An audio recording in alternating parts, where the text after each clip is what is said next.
जय जिनेन्द्र वन्दितु सर्वसिद्धे ध्रुवममलमणोवमं गतिं पत्ते वोच्छामि समय पाहुड मृणमो सुध केवली भणिदम। पंच परमेष्ठी भगवान की जय। समय सार जी में पुण्य पाप अधिकार प्रारंभ हो गया और ये बताया जा रहा है कि पुण्य और पाप दोनों बांधते हैं, इसलिए दोनों समान हैं। पहली ज्ञानशाला में एक गाथा पुण्य पाप अधिकार की हो गई थी। आइए आज गाथा नंबर 153 चलते। सौवर्णियम पीड़ियलम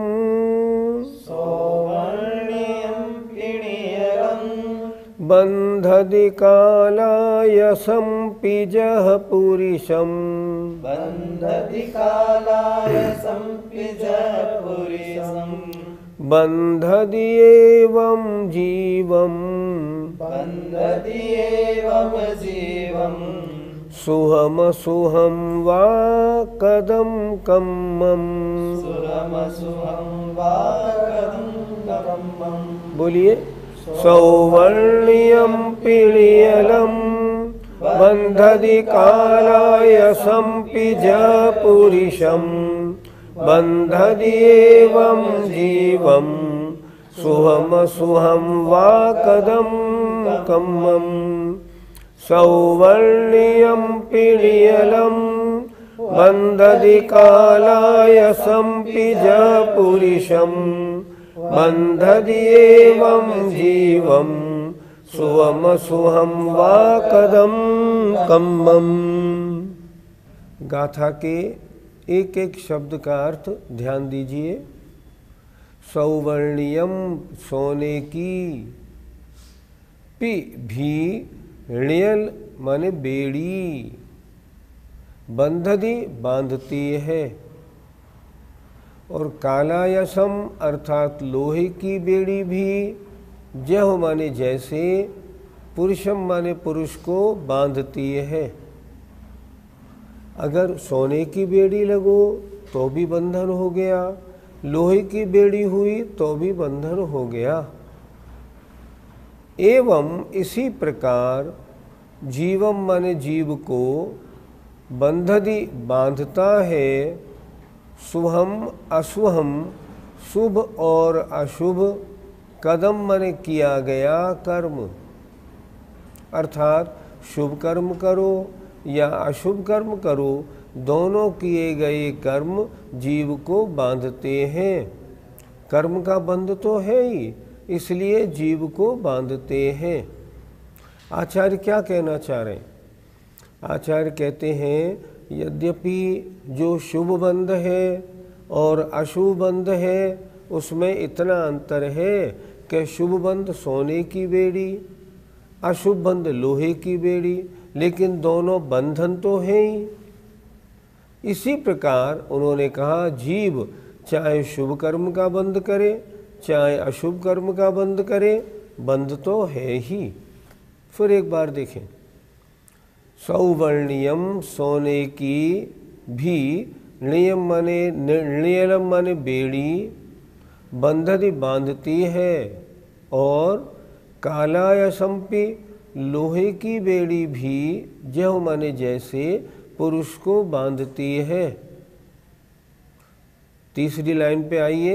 एवं इसी प्रकार जीवम माने जीव को सुहम अशुभम, शुभ हो या अशुभ हो, कदम माने किया हुआ कर्म, बंधदी बांधता है।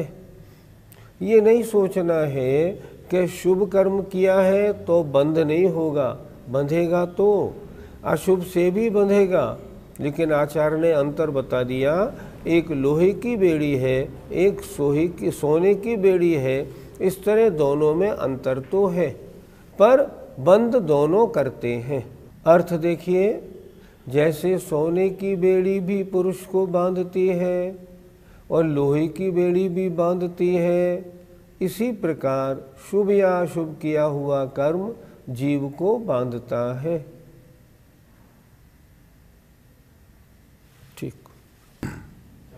पंडित जी, दोनों बंध की अपेक्षा कैसी है? बंध की अपेक्षा चाहे शुभ कर्म हो या अशुभ कर्म हो, शुभ कर्म बंधे या अशुभ कर्म बंधे, आत्मा तो बंधती ही है। इसलिए बंध की अपेक्षा दोनों बंध रूप हैं, इसमें कोई अंतर नहीं, दोनों आत्मा को बांधते तो हैं। पंडित जी, दोनों प्रकार के बंध का फल क्या है? शुभ बंध का फल है सांसारिक सुख और परंपरा से मोक्ष। अशुभ बंध का फल है सांसारिक दुख, दुर्गति और परंपरा से संसार भ्रमण। शुभ कर्म का बंध का फल है उत्तम सहनन की प्राप्ति, जिससे अगले जन्म में मोक्ष की प्राप्ति के लिए आगे बढ़ा जा सके। शुभ कर्म का फल है ज्ञान की प्राप्ति, आरोग्य की प्राप्ति, सारे मोक्ष प्राप्ति के लिए मिलने वाले अच्छे अच्छे संयोगों की प्राप्ति।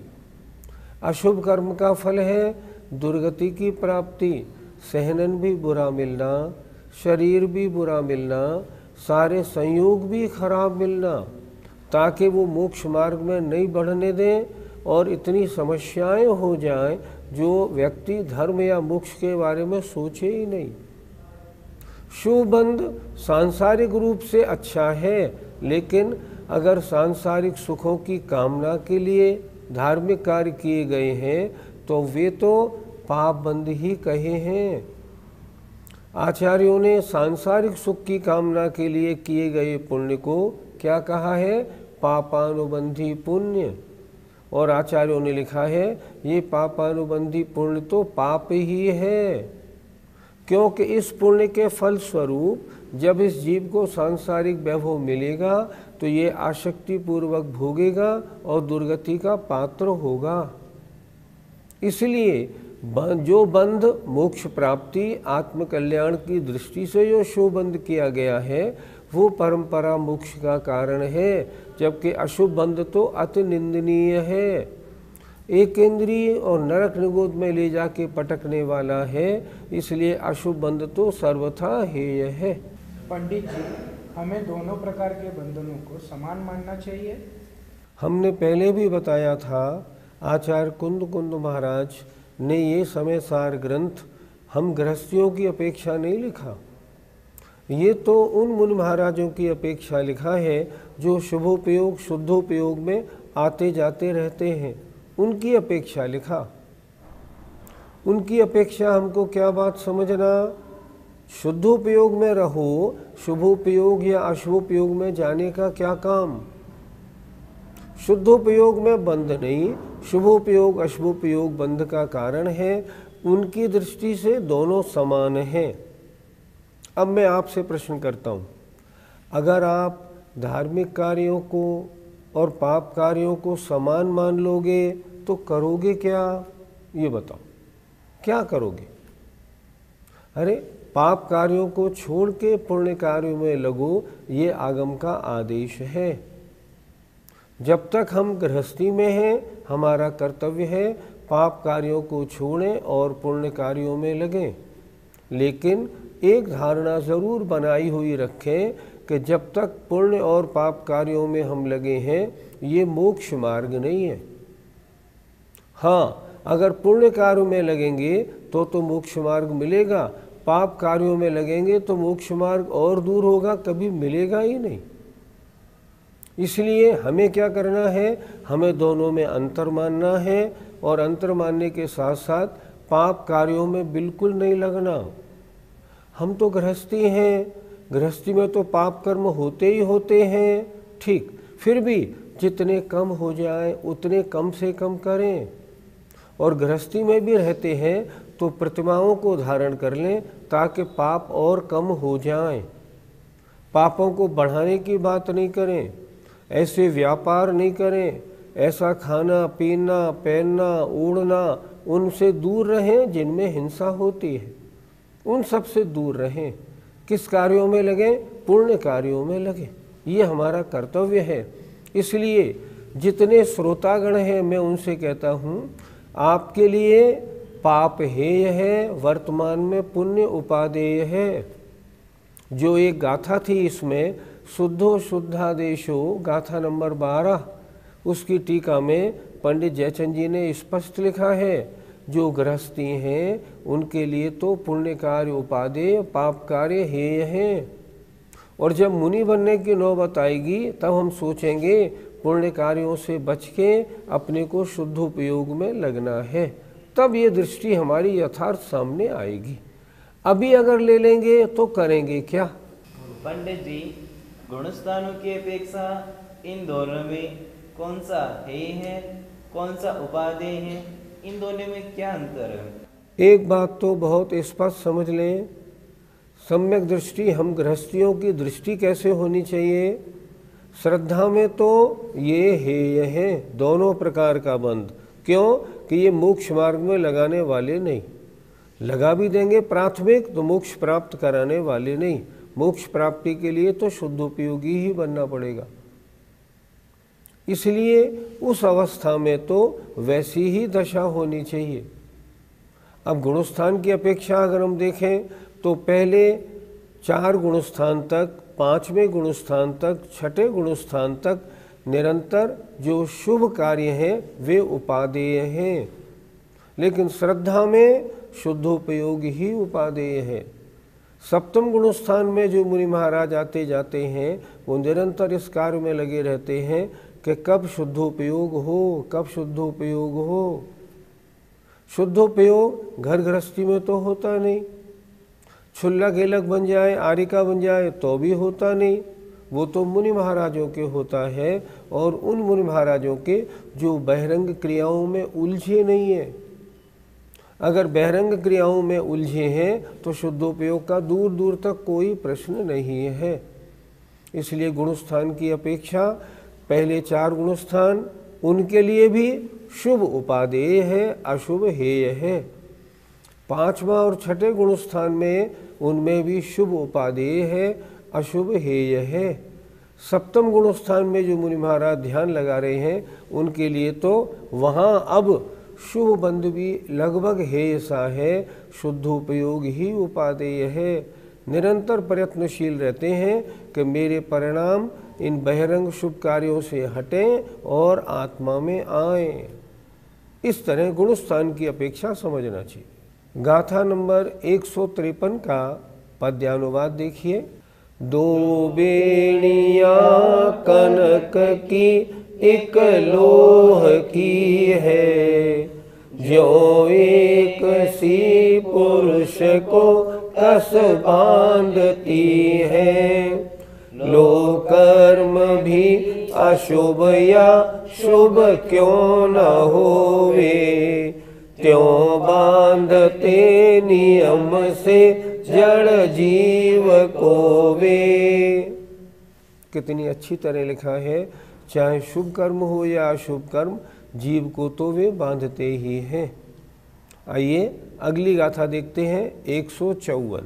तम्मादु कुशीले हिया, तम्मादु कुशीले हिया, रायम मा कुणः मावसंसगम्, रायं मा कुणः मावसंसगम्, रायम मा कुणः मावसंसगम्, रायं मा कुणः मावसंसगम्, साधीनो हि विनाशो, साधीनो हि विनाशो, कुशील संसर्गरायेण, कुशील संसर्गरायेण। बोलिए। तम्मादु कुशीले हिया, रायम मा कुणः मावसंसगम्, साधीनो हि विनाशो, कुशील संसर्गरायेण। तम्मादु कुशीले हिया, रायम मा कुणः मावसंसगम्, साधीनो हि विनाशो, कुशील संसर्गरायण। कुशीलों में रायम राग, माँ मत, कुढ़ो माने करो, व माने और, संसर्गम संसर्ग भी माँ मत करो। आचार्य क्या कह रहे हैं? शुभ और अशुभ जो परिणाम हैं ये दोनों कुशील हैं, इसलिए शुभ करने में और अशुभ करने में राग मत करो, इनका संसर्ग भी मत करो। क्यों नहीं करो? नीचे की 2 पंक्तियां देखें। साधीणो ही विनाशो, क्योंकि साधीणो स्वाधीन सुख का ही मन, क्योंकि विनाशो विनाश होता है। आत्मा की जो स्वाधीनता है उसका विनाश क्यों होता है? क्योंकि ये बांधते हैं, इस कारण। किससे होता है? कुशील, कुशील के साथ संसर्ग माने संसर्ग और राग करने से। कुशील का मतलब होता है शुभ कार्य और अशुभ कार्यों में संसर्ग करने से और राग करने से स्वाधीनता का विनाश होता है। विनाश कैसे होता है? आत्मा बंध में फंसती है। दोनों शुभ कार्य करें या अशुभ कार्य करें, कर्मबंध होता है। हाँ, शुद्धोपयोग में कर्मबंध नहीं होता। फिर देखें एक बार, इसलिए इन शुभ और अशुभ दोनों कुशीलों से रायम माँ कुढ़ राग मत करो, माँ व संसर्गम संसर्ग भी मत करो। क्यों नहीं करो? साधीणो ही विनाशो, स्वाधीन सुख का विनाश होता है। कुशील संसर्ग रायण, कुशील माने पुण्य और पाप के साथ संसर्ग और राग करने से। इसलिए पुण्य और पाप इन दोनों परिणामों के साथ ना संसर्ग करना है और ना राग करना है। कुंद कुंद महाराज की ये आज्ञा है। अर्थ देखें, इसलिए शुभ और अशुभ इन दोनों कुशीलों के साथ राग मत करो तथा संसर्ग भी मत करो, क्योंकि कुशील के साथ संसर्ग और राग करने से स्वाधीन सुख का विनाश होता है। पंडित जी, शुभ बंध को कुशील क्यों कहा? कुशील, कुशील माने जो आत्मा का स्वभाव न हो, जो आत्मा का विभाव हो। शील माने स्वभाव, कुह माने खोटा, जो खोटा स्वभाव है उसे कहते हैं कुशील। क्या पुण्य और पाप कार्यों को करना ये आत्मा का स्वभाव है? नहीं है। इसलिए पुण्य हो या पाप हो, कोई भी कार्य हो, दोनों कुशील के अंतर्गत आचार्य ने लिए हैं और ये उचित भी है। पंडित जी, फिर हम किन कार्यों में राग और संसर्ग करें? मुनि महाराज की अपेक्षा बहिरंग प्रवृत्तियाँ, जितने भी संसार संबंधी कार्य हैं, इनमें क्या करें? इनमें राग भी नहीं करें, संसर्ग भी नहीं करें। तो क्या करें? जितना बने उतना आत्मचिंतन में, अपने आत्मा में अपना समय लगाएं। अब बात आई हमारी आपकी, हम और आप क्या करें? हम और आप राग करें शुभाश्रम में, संसर्ग करें शुभाश्रम के निमित्तों में, ताकि हमारे शुभ बंध हो, शुभाश्रम हो और वो शुभ बंध हमें अगले जन्मों में ऐसे निमित्त, ऐसी जगह ले जाए जहाँ हमारे कल्याण का मार्ग हमें आसानी से मिल जाए। अगर अशुभ बंध में हम लग गए तो 1 इंद्री 2 इंद्री में जन्म हो गया, अनंत भव असंख्यात भव यूं ही बर्बाद हो जाएंगे। इसलिए हम गृहस्थियों को क्या करना? मन लगा के धार्मिक कार्यों को करना है। मन लगा के धार्मिक कार्यों को करें। कुछ लोग ये कहते हैं हम तो पूजा करते हैं हे मान के। नहीं, बिल्कुल 100% गलत। दुर्गति होगी गारंटी से। नहीं, ऐसा नहीं। पूजा करो और पूजा मन लगा के करो, भक्ति से खूब डूब डूब के, एक एक शब्द का अर्थ समझ समझ के, और पूजा करो मन वचन काय से करो। जो गृहस्थ के षट कर्म बताए हैं आचार्यों ने, उनमें लगना हमारा परम कर्तव्य है। हमको क्या करना, हमको उसमें लगना है, पर वो धारणा नहीं भूलनी, क्योंकि इस भाव में मोक्ष प्राप्ति का साधन नहीं है और अभी हम मुनि नहीं बने हैं, इसलिए ये परम उपादेय है। लेकिन मुनि अवस्था होगी तब हम शुभ अशुभ की ओर ध्यान न देके शुद्धोपयोग में लगेंगे। साक्षात मोक्ष मार्ग तो वही है। पंडित जी, ऐसा कोई तरीका है क्या जिससे गृहस्थी में शुद्धोपयोग हो जाए? सच पूछो तो ज्ञानार्णवकार ने बहुत अच्छा लिखा है। उन्होंने लिखा है, गृहस्थ के तो ध्यान ही नहीं होता, जाप देने बैठता है तो मन भागता है, स्वाध्याय करता है तो मन भागता है, पूजा करता है तो मन भागता है। अब जिस गृहस्थी में शुभोपयोगी नहीं हो पाता हो, वहाँ शुद्धोपयोग की चर्चा कैसे करें? चर्चा करना तो बड़ा आसान है कि हमें शुद्धोपयोग, हमने आत्मा के बारे में सोचा, आत्मा हमें चमचमाती हुई दिखाई पड़ी, ये तो हमारे विचारों की कल्पना मात्र है और इससे ज़्यादा कुछ नहीं। इन बातों में कुछ नहीं रखा। ऐसे नहीं होता कि इस तरह अगर करेंगे तो हमारा शुद्धोपयोग हो जाएगा। कुछ लोगों की धारणा है कि चतुर्थ गुणस्थानवर्ती जब आत्म संवेदन में लगता है तब उसके शुद्धोपयोग होता है। मैं कहता हूँ शुद्धोपयोग की परिभाषा क्या है? शुद्धोपयोग की परिभाषा कषाय रहित परिणाम। चतुर्थ गुणस्थानवर्ती के तो अभी अप्रत्याख्यानावरण प्रत्याख्यानावरण संजुलन का प्रति समय उदय मौजूद है। देखे तो आचार्यों ने क्या लिखा।